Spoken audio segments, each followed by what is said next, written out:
As we look ahead to week 2 against the Texans, coming in, the Texans are 0-1. The Colts are 0-1. Colts losing to the Jaguars at home, 31-21. The Texans lost on the road against the Ravens, 25-9. And in this one, this is the number 2 overall pick against the number 4 overall pick. And at the moment, the Colts are favored to win this game. Not by much, but the Colts are favored to win this game on the road. We're going to Houston again, and hopefully we can find a way to replicate what T.Y. Hilton used to do to the Texans, right? Maybe AR can be that guy to the Texans for the foreseeable future. Just always going to be able to dominate them. And that's what we're looking for here. Also looking for this defense to dominate again. And looking at the matchups, okay, you look at the Colts offense against the Texans defense. And there are areas where I think the Colts are going to be able to exploit this defense a lot. Now, this Texans defense, it is DeMeco Ryans' defense. Him and his defensive coordinator kind of sharing play calling duties. They are working together to put together the game plan, right? DeMeco Ryans very involved in this defense. Jimmy Ward, the safety that came from San Francisco, very experienced and has played all the positions in the secondary. So they have somebody that can help operate this defense on the field along with DeMeco Ryans. And this is a 4-3 attack style defense. Okay. They're going to be sending guys from all kinds of different ways. It's going to be a difficult game for Anthony Richardson. But this is where we're going to see where the communication's coming. How far along is he in his protection and figuring out the protection and figuring out what defenses are going to be trying to do, right? So in this one, the offensive line going to have to be big. Okay, they all had, except for Will Fries, all the offensive linemen in the last game had a 70 plus PFF grade for their blocking grade. So hopefully we can see Braden Smith have a good game, right? He's going to have to go against Will Anderson, who had a really good debut, had a sack against Lamar Jackson in his debut, along with 6 tackles. So the number 3 overall pick in the draft had a good game to start his career. And Braden Smith, once again, going to have his hands full. He just had Josh Allen, right? Tough matchup. Josh Allen had 3 sacks against the Colts.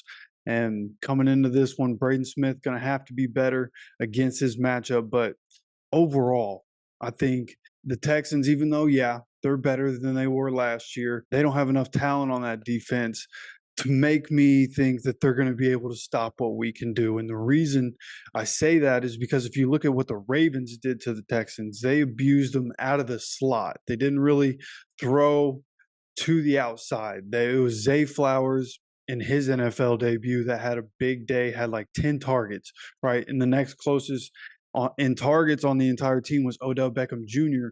at 3. Okay, so I think this is going to be a big Josh Downs game. Okay, if you have Josh Downs in your fantasy lineup, start him. If you play DFS, start Josh Downs. Okay, I think Josh Downs is going to have a lot of targets in this game. Colin Granson's going to get a hefty amount of targets in this game. But at the end of the day, I think that the Colts offense and what they do, I think they're going to be able to exploit the deep pass in this one because DeMeco Ryans' defense is so multiple, right? That they're going to run all the different coverages. They don't stick to cover 2. They don't stick to cover 1 or cover 3. They will be running different coverages throughout the game, but they're also going to be sending all kinds of different blitzes, and that's going to open things up as long as the protection is there. Now, something else that I think is going to help set up that deep pass game is going to be the fact that Zach Moss is coming back, and I think he's going to have a major impact on what the Colts can do in the run game, right? Because Anthony Richardson, he's going to be a threat to run.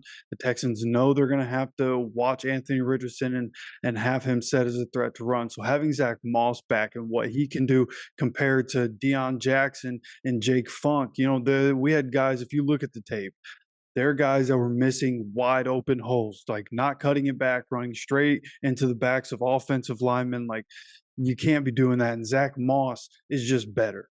Like, that's just the way it is. Zach Moss is better than the rest of the running backs that we currently have. So having him back is going to be a big boost to the run game.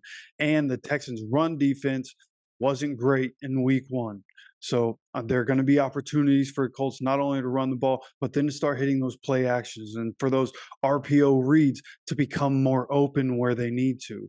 So Those deep shots are going to come along when that quick game starts coming, the run game's hitting, there's going to be a play action, and then we might finally see Alec Pierce get that deep shot. So overall, I think the offense is going to be able to exploit this defense, and I think the Colts are going to be able to put up more than 20 points for the second straight game, which is going to be wonderful to see in Anthony Richardson's first couple games. Okay, so if you look at the Houston offense against the Colts defense, what are we looking at here? It's of course for the Colts the pass rush plus the secondary. Okay, we know we're solid at linebacker. We know we can stop the run. And so what it really comes down to is, can we stop CJ Stroud in this passing attack? And if you look at what the Texans did in week 1, the guys that they had on the outside were Nico Collins and Robert Woods. Nico Collins got 11 targets. Robert Woods got 10 targets. Okay, that's 21 targets of the 44 passes that CJ Stroud was throwing. Okay, so they are abusing the outside. They're going to go to the outside a lot. The Jaguars also went to the outside a lot against the Colts. So expect that that's what the Texans are going to do. They're going to go to the outsides a lot. The linebackers are going to be covering the middle of the field. They're going to have that locked down. So this is another instance where we're going to need this pass rush to get home. And against the Jaguars, they had a 22% pressure rate. That's going to need to be higher, and I think it will be able to be higher. You know, the Texans' offensive line had a bad day at the office. They gave up 5 sacks against the Ravens. And our pass rush, honestly, I think the guys we have are better, right? It's just a matter of putting it together, making it happen. It could be a lot of quick game for the Texans in this game. I wouldn't be surprised by that. You know, that's generally what it is. If you look at all the rookie quarterbacks, most of their passes were within 10 yards of the line of scrimmage in week 1. That's just something that happens with a lot of rookies, especially early on. So wouldn't be surprised if we see a lot of that from the Texans in this game. Again, especially with the pass rush that could be generated, right? Kwity Paye had an amazing first game of the season. DeForest Buckner was the highest graded interior defensive lineman in the NFL in the first game. So in my opinion, I think this Colts defense is going to be able to get after CJ Stroud, force him into some turnovers into this game. I think the run defense isn't anything to worry about, right? They have some good running backs. I'm not taking anything away. I'm a fan of Dameon Pierce, right? I play fantasy football. I know Dameon Pierce is a very good running back. They have Devin Singletary on the roster. And then you have to worry about CJ Stroud having the athleticism to be able to roll out and make plays if he needs to. So they can definitely run the ball, but again, I like the Colts run defense. It's been good for years. I don't think that's going to change as long as Buck and Grove are in the game. Kwity Paye, you know, as good as he's getting at rushing the passer, he's one of the best defensive ends in the league in terms of stopping the run. And also Samson Ebicom showed in his first game. I didn't know much about him, but he looked really good, not only rushing the passer, but very good in the run game at defensive end position. So not so much worried about that as I am the pass game. You know, if the pass rush isn't getting home, those outside guys going to be getting a lot of targets in this game, and we're going to have to see somebody make a play to force a turnover. So we'll see what these guys do in the game. But overall, when it comes to matchups, like even taking my bias out of it, I just think that this is an opportunity for the Colts to come in and have an opportunity to dominate. Because the Texans, even though there's promise for the Texans in the future, they're just not there. They don't have the talent.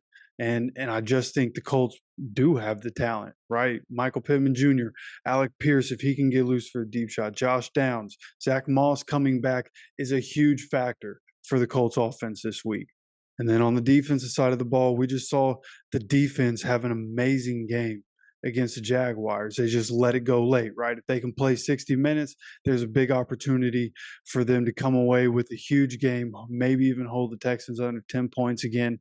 But what we're going to do is get into a full game preview, you know, keys to victory, all that stuff in a video tomorrow for you guys. So make sure you subscribe with notifications on so you make sure you get that video and more film studies that we're going to put out before Sunday's game comes up.